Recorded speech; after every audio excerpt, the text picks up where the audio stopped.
कहानी की शुरुआत होती है साल 1846 में। ये समुद्री लुटेरों का दौर था। अब हम समुद्री लुटेरों यानी पायरेट्स के एक जहाज को चुपचाप एक मर्चेंट शिप का पीछा करते हुए देखते हैं। पायरेट्स धीरे धीरे पास आ रहे थे ताकि हमला कर सकें। जैसे ही उनका जहाज करीब आया, एक आदमी भागकर घंटी बजाने गया ताकि अपनी टीम को वार्निंग दे सके, लेकिन पायरेट्स ने उसे गोली मार दी। घंटी की आवाज सुनते ही कैप्टन बोडेन ने अपनी बंदूक उठाई और अपने आदमियों को हुक्म दिया कि लॉग बुक को जला दो। ये वो रिकॉर्ड है जिसमें सफर की पूरी जानकारी थी। उसे तुरंत आग लगा दी गई। पायरेट्स का आधा हिस्सा डेक पर रुक गया और वहां पर जो भी आदमी मिला उन पर या तो गोलियां चलाई गई या उन्हें समुद्र में फेंक दिया गया। बाकी के पायरेट्स नीचे के हिस्से में गए ताकि बचे खुचे क्रू को भी पकड़ लिया जाए। कैप्टन बोडेन पीछे नहीं हटा। उसने जमकर लड़ाई की और कुछ पायरेट्स को मार दिया, लेकिन आखिर में 2 पायरेट्स ने उसे पकड़ लिया और तीसरे ने उसके सर पर जोर से मारकर उसे बेहोश कर दिया। जब बोडेन की आंख खुली तो उसने देखा कि उसका जहाज और उसकी बची खुची टीम सब लोग पायरेट्स के कब्जे में है। पायरेट्स के कैप्टन कॉनर ने उससे पूछा कि तुम्हारे पास जो सोने का टुकड़ा है जिस पर मेरा निशान बना है वो कहाँ से मिला? लेकिन बोडेन चुप रहा, कुछ नहीं बताया उसने। थोड़ी छानबीन करने पर पायरेट्स को कुछ कागजात मिले जिनसे पता चला कि ये जहाज केमन ब्रैक नाम की जगह से आया है। 6 दिन बाद केमन ब्रैक नाम की उस जगह पर अर्सल बहुत परेशान है क्योंकि उसका पति बोडेन अभी तक वापस नहीं आया। वो रोज समुद्र की तरफ अपनी दूरबीन से देखती, लेकिन उसे कोई जहाज नजर नहीं आया। घर के अंदर बोडेन की बेटी एलिजाबेथ अपने सीक्रेट बॉयफ्रेंड वेस्टन से मिल रही है। वेस्टन ने कहा कि दोनों यहाँ से भागकर एक नई जिंदगी शुरू करते हैं, लेकिन एलिजाबेथ इसके लिए तैयार नहीं थी। उसका मन मान नहीं रहा था। जब अर्सेल घर में आई और गेट खोला तो उसने अपना छोटा सा अलार्म सिस्टम चालू किया। रस्सी से बंधी हुई बोतल हिल गई और आवाज हुई। इससे एलिजाबेथ को पता चल गया कि कोई आया है। इस आवाज से अर्सेल का बेटा आइजैक भी जाग गया। आइजैक चल नहीं सकता, इसीलिए अर्सेल ने उसे उसके लेग ब्रेस पहनाए। आइजैक ने पूछा कि कोई जहाज दिखा क्या, और अपने दिन गिनने वाले निशान में एक और लाइन जोड़ दी। लगभग 60 दिन से उन्होंने अपने पिता को नहीं देखा। अर्सेल ने एलिजाबेथ को डांटा क्योंकि रसोई में 2 बर्तनों में आग लग गई थी। इस पर एलिजाबेथ ने गुस्से में कहा कि इस छोटे से बेकार आइलैंड पर और नहीं रहना मुझे। बाद में अर्सेल ने नारियल इकट्ठा किए और आइजैक के जन्मदिन के लिए केक बनाया। उसने आइजैक को एक सुंदर सा चाकू भी दिया और बताया कि तुम्हारे पापा देकर गए थे कि अगर मुझे देर हो जाए आने में तो दे देना। चाकू को देखकर अर्सेल को याद आया कि कैसे उसने कुछ बुरे लोगों से अपने आप को और अपने लोगों को इसी चाकू की मदद से आजाद करवाया था। समुद्र के किनारे वेस्टन कुछ अजीब लोगों से डील करता दिखा। थोड़ी देर बाद एलिजाबेथ ने आइजैक के टेबल पर एक चिट्ठी रखी और घर छोड़कर चली गई। रस्सी वाली बोतल एक बार फिर से हिली और अर्सेल जाग गई। उसने एलिजाबेथ का कमरा देखा तो वो बिल्कुल खाली था। फिर जैसे ही उसने खिड़की से बाहर देखा तो एक अजीब आदमी घर के बाहर घूम रहा था। अर्सेल ने तुरंत दरवाजा बंद किया, आइजैक को उठाया और कहा कि ब्रेसेस पहनो। उसने जमीन के नीचे मौजूद एक छोटे खुफिया हिस्से से बंदूक निकाली और आइजैक को छुपा दिया। बाहर से आदमी दरवाजा तोड़ने लगे और उसका नाम लेकर चिल्लाने लगे। अचानक छत में एक सुराख हुआ और 2 आदमी ऊपर से कूदकर अंदर आ गए। अर्सेल ने एक को गोली मारी और गिरा दिया, लेकिन दूसरे ने पीछे से उस पर हमला किया। उसने उसे लात मारी और गला दबाने की कोशिश की। अर्सेल ने भी हमला करके बचने की कोशिश की, लेकिन फिर दोनों पायरेट्स ने मिलकर उस पर हमला बोल दिया और उसे तब तक मारा जब तक वो कमजोर नहीं पड़ गई। तब स्काउट नाम का एक आदमी घर के अंदर आया और पैसे मांगने लगा। अर्सेल ने कहा कि तस्वीर के पीछे देखो, लेकिन वहां पर सिर्फ एक डब्बा मिला जिसमें थोड़े सिक्के थे। अब स्काउट गुस्सा हो गया और सोने के बारे में पूछा। अर्सेल ने कहा कि मेरे पास बस इतना ही है। जब वो आदमी सिक्के उठाने लगा, अर्सेल ने लैंप को तोड़ा और एक आदमी के चेहरे पर दे मारा और फिर जल्दी से वहां से भागी, लेकिन उसे दोबारा पकड़ लिया गया। उसने सामने खड़े आदमी के चेहरे पर थूक दिया, जिसके बाद पायरेट्स ने गुस्से में उसे जमीन पर पटका। स्काउट ने अब वो सोने का टुकड़ा दिखाया जिस पर निशान है और पूछा कि बाकी का कहाँ पर है, लेकिन अर्सेल ने कोई जवाब नहीं दिया। जाते वक्त स्काउट ने कहा कि इसकी हड्डियां तोड़ दो। इसी दौरान कैप्टन कॉनर आइलैंड पर पहुंच गया। वहाँ के लोकल पोर्ट की देखरेख करने वाले ने पूछा कि तुम हो कौन, लेकिन कॉनर ने सीधा जवाब नहीं दिया। वो अजीबोगरीब बातें करता रहा जब तक उसके पायरेट्स आइलैंड के पास नहीं आ गए। एलिजाबेथ ने बीच पर वेस्टन को मरा हुआ देखा और जोर से चिल्लाई। जब फादर ब्रैडली ने पायरेट्स को आते देखा तो उसने सबको चर्च में छुपने को कहा। अब जब पायरेट्स के बारे में सबको पता चल ही गया था तो कॉनर ने सीधा सीधा पूछा कि हर्शल कहाँ पर है, लेकिन देख रेख करने वाला वो आदमी लड़ने को तैयार हो गया, जिसके बाद पायरेट्स ने सीधी गोली चलाई और फिर तोप चलाने वाले आदमी को मार दिया। कॉनर ने उस अधिकारी को सर से टक्कर मार के गिरा दिया। वहीं घर के अंदर पायरेट्स ने अर्सल के गले में एक फंदा डाला और उसे लटका दिया। अर्सल ने अपनी उंगलियों को रस्सी और गले के बीच में रखा ताकि उसकी सांस बंद ना हो। अब छुपे हुए आइजैक ने आवाज लगाई तो आदमी उसे देखने के लिए चले गए। अपने बेटे को बचाने के लिए अर्सल ने नॉर्मल होने की एक्टिंग बंद कर दी और पायरेट्स की भाषा में बात करने लगी। फिर वो अचानक से एक तकनीक लगाकर रस्सी से आजाद हो गई। अब अर्सल ने दोनों के साथ एक साथ लड़ाई की। जो भी चीज हाथ में आई उसे हथियार की तरह इस्तेमाल किया। मौका मिलते ही उसने अपना चाकू उठा लिया। एक आदमी रस्सी खींचकर उसे रोकने लगा तो उसने रस्सी काट दी। उसने दुश्मन के हमले से बचते हुए टेबल को लात मारी और फिर एक कुर्सी तोड़कर उससे हमला किया। अब वो हैच के ऊपर खड़ी हो गई ताकि आइजैक महफूज रहे। एक आदमी पास आया और उसने उसे कई बार चाकू मारा। दूसरे ने उसे दीवार पे दे मारा। अर्सल ने स्पाई ग्लास से उस पर वार किया और चाकू से काट दिया। जब दूसरा आदमी आया तो उसकी टांग काटी और सर में चाकू घुसा दिया। जब उस आदमी ने अपने भाई को मरते देखा तो गुस्से में अर्सल को खिड़की से बाहर फेंक दिया। अब अर्सल घिसटते हुए दूर जाने लगी, लेकिन उस आदमी ने स्पाई ग्लास से उस पर हमला किया। लेकिन अर्सल ने भी एक शेल का इस्तेमाल करके उसे नीचे गिराया और पीटते हुए अपने पति के बारे में पूछने लगी। वो आदमी मर गया मगर जवाब नहीं दिया। छुपा हुआ आइजैक ये सब कुछ देख रहा था।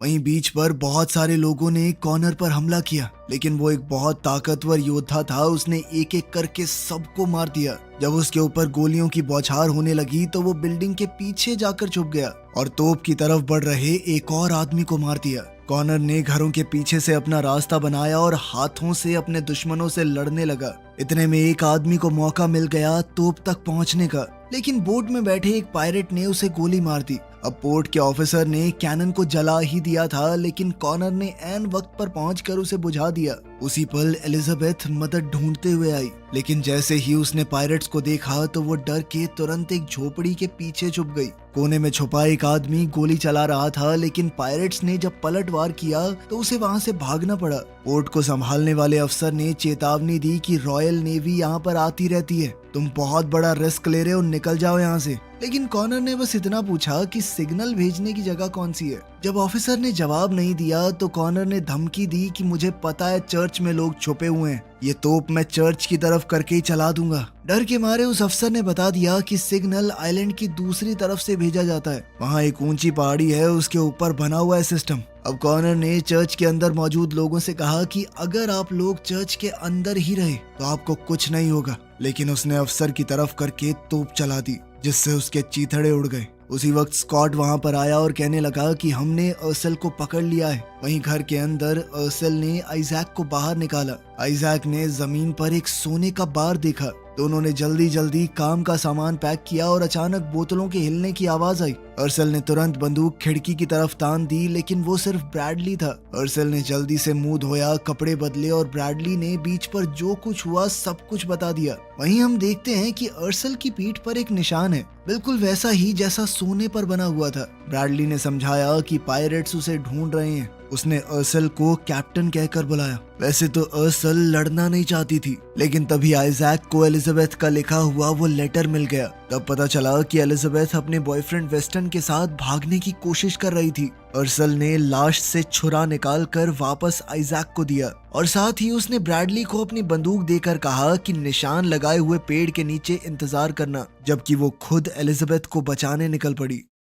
एलिजाबेथ खुले खेतों में पूरी तेजी से भाग रही थी। उसे अपने आसपास पायरेट्स के दौड़ने की आवाज आ रही थी। वहीं अर्सल ऐन मौके पर छुपकर पायरेट से बच गई। फिर उसने एलिजाबेथ को पीछे से पकड़ा और उसका मुंह बंद करके लंबी घास में खींच कर ले गई। दोनों माँ बेटी गले मिली। अर्सल उसे डांटना चाहती थी, लेकिन जब एलिजाबेथ ने बताया कि माँ वेस्टन मर गया तो ये सुनकर अर्सल का दिल पिघल गया। पायरेट्स अर्सल के घर तक पहुंच गए थे और वो सोने को ढूंढने लगे, लेकिन उन्हें सिर्फ फर्श के नीचे लाशें पड़ी हुई मिली। क्वार्टर मास्टर ली ने अपने आदमियों को चारों तरफ उन्हें ढूंढने के लिए भेजा। कॉनर ने घर की हर छोटी चीज को बड़ी बारीकी से देखा और उसने हिसाब लगाया कि अर्सल का एक अपाहिज बच्चा भी है। उधर जंगल में आइजैक की व्हीलचेयर एक छोटे से नाले में अटक गई। अब उसे सहारे के साथ अपने पैरों पर चलना पड़ा, लेकिन वो जल्द ही निशान लगे हुए पेड़ तक पहुंच गए। अचानक से आवाज आई तो ब्रैडली ने बंदूक निकाल ली, लेकिन ये तो एलिजाबेथ और अर्सल निकले। अब चारों साथ में आगे बढ़ गए और जब पायरेट्स वहां पहुंचे तो उन्हें सिर्फ खाली व्हीलचेयर मिली।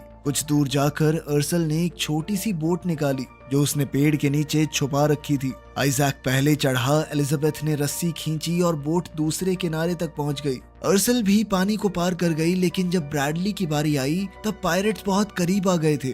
ब्रैडली ने फैसला किया कि वो उनका ध्यान भटकाने के लिए वहीं रुकेगा ताकि बाकी सब बच जाएं। जल्द ही पायरेट्स ने उसे घेर लिया और कॉनर ने उसे पहचाना। तुम्हारा नाम ब्लैक हार्ट ब्रैडली है ना?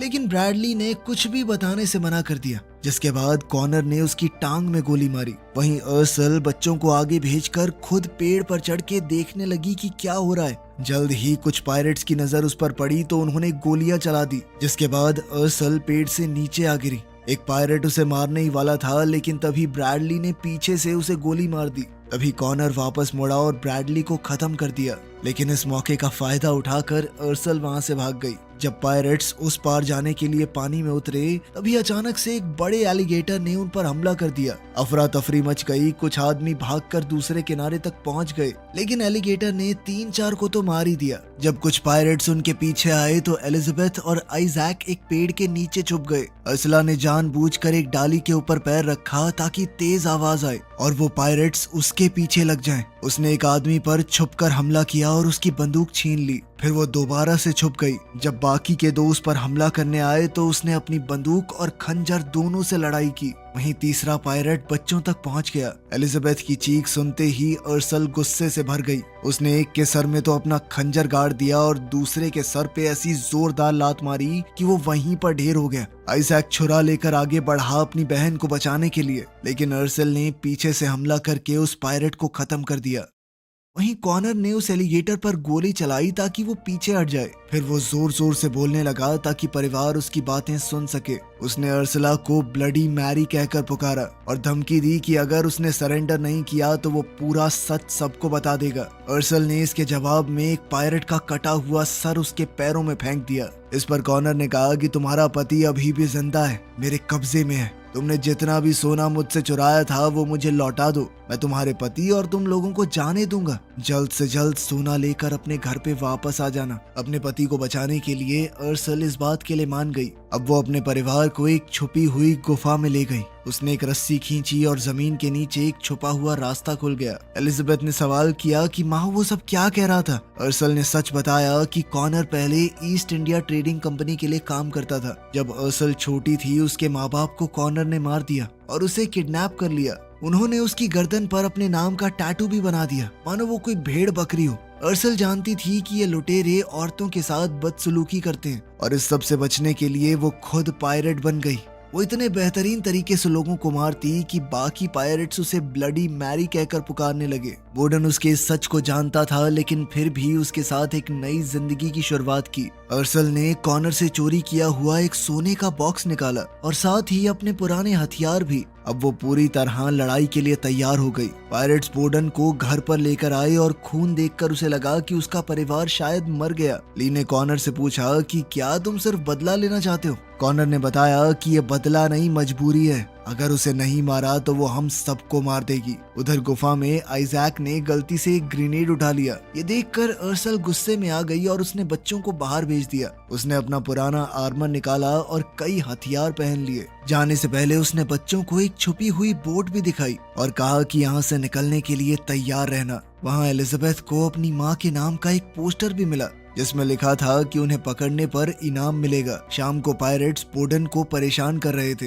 कॉनर ने उसे चिढ़ाते हुए कहा कि मैं और अर्सला सिर्फ कैप्टन ही नहीं थे, हम दोनों एक दूसरे से प्यार भी करते थे। लेकिन बोर्डन ने उसकी बात पर यकीन नहीं किया। उसी वक्त अर्सल एक कुएं से बाहर आई। उसने ग्रेनेड्स की मदद से एक जाल बिछा दिया। अर्सल ने पहले गार्ड को अपनी तलवार के जोरदार वार से गिरा दिया। उसका शरीर जमीन पर धड़ से गिरा। फिर बिना वक्त बर्बाद किए वो घर के पीछे भागी। वहाँ एक मोटी रस्सी लटक रही थी। उसने जल्दी से रस्सी पकड़ी और उसे घुमाकर छत पर फेंका। रस्सी ऊपर खड़े गार्ड के गले और कंधे के पास फंस गई। अर्सल ने पूरी ताकत से उसे खींचा और गार्ड हवा में लटक गया। 2 शिकार करने के बाद अर्सल झुककर घर के नीचे से घुस गई। मिट्टी और लकड़ी के बीच से होते हुए उसने तीसरे पायरेट के पैर पकड़े और उसे नीचे गिरा दिया। उस पायरेट को खत्म करने के बाद वो हैच का इस्तेमाल करके चुपके से घर के अंदर घुसी और एक आदमी को पीछे से मार दिया। फिर उसने जमीन पर एक बहुत गर्म पॉट में कुछ डाल दिया जिससे हर तरफ धुआं भर गया। धुएं का फायदा उठाकर एक और गार्ड को मारने के बाद वो बेडरूम में आई और आखिरकार उसे बोडेन मिल गया। बोडेन ने बिना उसे बताए सोना लेने के लिए माफी मांगी। उसने बताया कि वो आइजैक के इलाज के लिए डॉक्टर को ढूंढने गया था। फिर उसने पूछा कि क्या कॉनर की कहानी सच है? तुम दोनों प्यार करते थे क्या एक दूसरे से? अर्सल ने मान लिया कि ये सच था, पर उसने सिर्फ जिंदा रहने के लिए ऐसा किया। बाहर गार्ड्स ने अपने खास कोड वाली सीटी बजाई। जब अंदर से कोई रिप्लाई नहीं आया तो वो समझ गए कि अर्सल आसपास ही है और उनके आदमियों को बेरहमी से मार रही है। इसीलिए उन्होंने उसे ढूंढना शुरू किया। अर्सल ने उन्हें आते हुए सुना, पर वो वक्त रहते बोडेन की चेन को नहीं खोल पाई। इसीलिए उसने बोडेन के कपड़ों में एक चाकू छुपा दिया और वादा किया कि मौका मिलने पर मैं तुम्हें बचा लूंगी। जाने से पहले उसने बोडेन की तरफ अपना प्यार जताते हुए उसे चूम लिया और फिर गार्ड्स के आने से पहले वो खिड़की से निकल गई। बाहर पायरेट्स ने अर्सल को घेर लिया था, पर जैसे ही उन्होंने पास आने की कोशिश की तो उसने एक ग्रेनेड एक्टिवेट करके एक आदमी को उड़ा दिया। कॉनर बाहर आया और सोने के बदले अर्सल के पति को छोड़ने के लिए मान गया। अब अर्सल ने कुएं से सोने का डब्बा निकाल कर दिखाया। जब बोडेन की चेन खोली जा रही थी तो कॉनर अर्सल से कहने लगा, मैंने तुझे उस गुलामों के जहाज से बचाया था। अगर मैं नहीं होता ना तो पड़ी होती किसी कोठे पे तू। ये सुनकर बोडेन को बहुत गुस्सा आया और वो पीछे मुड़कर कॉनर से लड़ने लगा। बाकी पायरेट्स ने सोना लेने की कोशिश की तो अर्सल ने अपने ग्रेनेड वाले जाल और बंदूक से उन्हें दूर रखा। एक छुपा हुआ स्नाइपर बोडेन को गोली मारने की कोशिश कर रहा था, लेकिन बोडेन हर एक गोली से बच गया और एक तलवार उठाकर उसने कॉनर से लड़ाई जारी रखी। कॉनर ने मौका देखकर उसके मुंह पर रेत फेंक दी ताकि वो कुछ देख ना पाए और फिर अचानक उनके नीचे एक ग्रेनेड फटने से दोनों दूर जा गिरे। इस सब के दौरान ली किसी तरह अर्सल तक पहुंच गया और उसके हाथ से सभी ग्रेनेड से बंधी हुई रस्सियां काट दी। उधर कॉनर ने बोडेन को अपनी तलवार से मारने की कोशिश की, लेकिन बोडेन ने अपने नंगे हाथों से उसकी तलवार पकड़ ली। वहीं अर्सल ने ली को आसानी से हरा दिया। हालांकि जब उसने कॉनर को बोडेन पर हावी होते देखा तो उसने सरेंडर कर दिया, लेकिन कॉनर ने कहा कि इसे तो मैं वैसे भी मारूंगा। अर्सल उसे बचाने भागी, पर ली ने उसकी टांग में गोली मार दी जिससे वो गिर पड़ी और अब कॉनर ने बोडेन की छाती में अपनी तलवार काट दी। अर्सल अभी भी अपने पति को जिंदा रखने के लिए उससे बात करती रही ताकि वो होश में रहे, पर जल्द ही बोडेन मर गया। अब गुस्से से भरी अर्सल ने अपनी तलवार दोबारा उठाई, पर कॉनर ने तुरंत उसे निहत्था कर दिया। अर्सल ने पूछा कि तुम सोना लेके चले जाते ना, क्या चाहिए तुम्हें? कॉनर ने बताया कि सोना तो मेरे आदमियों के लिए है, मैं तो तुम्हारे सर पे जो इनाम है वो लेने आया हूँ। ये सुनकर अर्सल ने एक मशाल उठाई और सोने के डब्बे से बंधी हुई रस्सी में आग लगा दी। ये देखते ही कॉनर तेजी से पीछे हटा और अर्सल कुएं में कूद गई, क्योंकि उसने सोने के डब्बे के नीचे एक बम लगा रखा था। इस धमाके में कुआं पूरी तरह से टूट गया, पर अर्सल एक खुफिया सुरंग में छुप गई। गुफा के अंदर एलिजाबेथ एक पुरानी लॉग बुक को पढ़ रही थी। पता चला कि बोडेन और अर्सल इसी टापू पर मिले थे जब अर्सल कॉनर से सोना चुरा कर यहाँ पर आई थी। अर्सल का असली नाम भी कुछ और ही था, जो किसी अलग ही भाषा में लिखा हुआ था। एलिजाबेथ को वो समझ नहीं आया। अर्सल जैसे तैसे गुफा में पहुंची, लेकिन अपनी चोटों की वजह से वो तुरंत बेहोश हो गई। वहीं घर पर ली बहुत गुस्से में था, क्योंकि धमाके में मरने वाले पायरेट्स में उसका बेटा भी था और तो और सारा सोना भी धमाके में उड़ गया। उसने कहा कि ये पूरी गलती कॉनर की है। तुम्हें अर्सल से क्या चाहिए मैं नहीं जानता, लेकिन मुझे इस सब का हिस्सा नहीं बनना। उसने कहा कि मिशन खत्म हुआ और अपने आदमियों को अपने पीछे आने को कहा, लेकिन कॉनर ने बगावत करते हुए ली को गोली मार दी। फिर उसने बाकी पायरेट्स को बताया कि ये सब कुछ मैं आजादी के लिए कर रहा हूँ। क्या तुम नहीं चाहते कि फौज के डर में ना रहना पड़े? राजा ने कहा है कि अर्सल को पकड़वाने के लिए तुम्हारे सारे गुनाह माफ कर दिए जाएंगे। कॉनर ने सबको समझाया कि आजादी सबसे ऊपर है, पैसे से भी, सोने से भी। अब सभी पायरेट्स उसकी मदद करने को तैयार हो गए। जब वो घर को जला रहे थे तो एक पायरेट को वो छुपा हुआ रास्ता मिल गया, वही जो गुफा तक जाता था। वहीं अर्सल गुफा में दर्द कम करने के लिए शराब पी रही थी और साथ ही एलिजाबेथ उसके घावों की मरहम पट्टी करने लगी। अर्सल ने उन्हें बोडेन की मौत के बारे में बताया और फिर मोमबत्ती के गर्म मोम से अपनी चोटों को सील कर दिया। एलिजाबेथ ने पूछा कि क्या इस किताब में लिखी हुई भयानक कहानियां सच हैं, जिस पर अर्सल ने कहा कि हाँ, मैं एक बहुत बुरी इंसान हूँ। लेकिन एलिजाबेथ ने कहा कि हो नहीं, थी कभी। तुमने जो किया मजबूरी में किया और अब जो मेरे सामने है वो पूरी तरह बदल चुकी है। ये सुनकर अर्सल में लड़ने का नया जोश भर गया। अब बच्चों ने भी मदद की और तीनों ने मिलकर गुफा में कई तरह के जाल बिछा दिए। काम खत्म होने पर अर्सल ने बच्चों को बोट वाले कमरे में छुपा दिया। जल्द ही पायरेट्स गुफा के अंदर घुसे। उन्हें जमीन पर एक हैच मिला। वो एक लिवर को घुमाने लगे ये सोचकर कि हैच खुल जाएगा, लेकिन ये अर्सल का बिछाया हुआ एक जाल था और वो पायरेट तुरंत मारा गया। अब पायरेट्स ने अपने हाथों से हैच को खोला। उन्हें अर्सल अंदर छुपी हुई मिली और दोनों तरफ से गोलीबारी शुरू हो गई। इसी बीच आधे पायरेट्स आगे बढ़ गए और उन्हें बोट वाले कमरे का दरवाजा मिल गया। तो अब एलिजाबेथ ने इन हमलावरों को रोकने के लिए एक्सप्लोजिव्स जला दिए। अर्सल के पास काफी गोलियां थी तो उसने एक के बाद एक पायरेट्स को मारना जारी रखा। जब वो अपनी बंदूकें रीलोड कर रहे थे, उसने एक लैंप को गोली मारी, जिसके गिरने से एक पायरेट के शरीर में आग लग गई। अब कॉनर ने लगातार कई राउंड फायर किए, जिससे मजबूर होकर अर्सल को छुपना पड़ा। बम खत्म होने के बाद एलिजाबेथ ने दरवाजा चेक किया, पर तभी एक पायरेट ने छेद से हाथ डालकर उसकी गर्दन पकड़ ली। जब एलिजाबेथ ने उस पायरेट को देखा तो पता चला कि उसने वेस्टर्न का नेकलेस पहना हुआ था। आइजैक ने अपने चाकू से उस पायरेट के हाथ पर वार किया, जिससे एलिजाबेथ बच गई। अब एलिजाबेथ ने आइजैक को बोट की तरफ भेजा। अब स्काउट नाम का वो पायरेट एलिजाबेथ के पीछे आया और उसने देखा कि इस लड़की के पास भी बिल्कुल वैसा ही मैचिंग नेकलेस है। जैसे ही उसने एलिजाबेथ को धक्का दिया, उसने ऐन मौके पर एक रस्सी खींच दी। ये एक जाल था और एक तीर निकलकर सीधा स्काउट को लगा। एलिजाबेथ ने वहां से निकलने से पहले वेस्टर्न का नेकलेस ले लिया। वहीं गुफा के अंदर पायरेट्स अभी भी अर्सल को ढूंढ रहे थे। वो अंधेरे में घूमते हुए एक एक करके सबको मार रही थी। कई बार तो उसने ऐसी चालाकी दिखाई कि उनसे ही एक दूसरे को गोली मरवा दी। कॉनर आवाज का पीछा करता हुआ अर्सल को ढूंढने के लिए आया और उसने भी गलती से अपने ही एक आदमी को गोली मार दी। अब कॉनर अकेला बच गया था और अर्सल एक पत्थर के पीछे छुपी हुई थी। अब कॉनर ने उसे लड़ने के लिए चुनौती दी। वो एक आखिरी लड़ाई चाहता था। दूसरी ओर समुद्र किनारे आइजैक और एलिजाबेथ ने बोट को तैयार कर लिया था। जब उन्होंने ऊपर देखा तो वो चौंक गए, क्योंकि किसी ने नेवी को सिग्नल देकर वहां बुला लिया था। असल में ये सिग्नल कॉनर ने ही दिया था, क्योंकि वो अर्सल को नेवी के हवाले करना चाहता था। तभी अर्सल भी गुफा से बाहर आई। दोनों ने अपनी तलवारों से एक दूसरे पर हमला किया। कुछ देर तक उनकी लड़ाई टक्कर की चली और अर्सल पहाड़ी के किनारे से गिरते गिरते बची। उसने खुद को संभाला और लड़ाई जारी रखी। एक दूसरे पर कई वार करने के बाद अर्सल ने कॉनर की छाती में चाकू घोंप दिया, लेकिन कॉनर ने अपने सर से हमला करके अर्सल के पैर में चाकू मार दिया। फिर उसने अर्सल को एक मुक्का दिया और हार मानने को कहा, क्योंकि अगर वो आजादी चाहता है तो उसे अर्सल को जिंदा पकड़वाना होगा। अर्सल ने हार मानने से मना कर दिया और मौका देखकर कॉनर की आंखों में रेत फेंक दी। इससे वो कॉनर के हमले से बच गई। लेकिन अब कॉनर ने जलती हुई लकड़ियां अर्सल पर फेंकी और अर्सल उन्हीं जलती हुई लकड़ियों को हथियार की तरह इस्तेमाल करने लगी। लेकिन कॉनर उससे ज्यादा ताकतवर था। उसने अर्सल को दोबारा हार मानने को कहा, पर अर्सल ने कहा कि चाहे जान क्यों ना चली जाए, मैं तुझे तो नहीं छोड़ूंगी। अब कॉनर उसे मारने ही वाला था, पर तभी पीछे से एलिजाबेथ आई और कॉनर पर गोली चला दी। इसी मौके का फायदा उठाकर अर्सल ने दोबारा हमला किया और कॉनर को मार डाला। एलिजाबेथ भागकर अर्सल की मदद करने आई। अर्सल ने उसे बताया कि मेरा असली नाम मिरियम है। बोट पर आइजैक को कुछ छुपा हुआ सोना मिला, जो उनकी मदद करेगा एक नई जिंदगी की शुरुआत करने में। वीडियो पसंद आई तो लाइक कर देना, चैनल को सब्सक्राइब कर लेना। मिलते हैं अगली वीडियो में।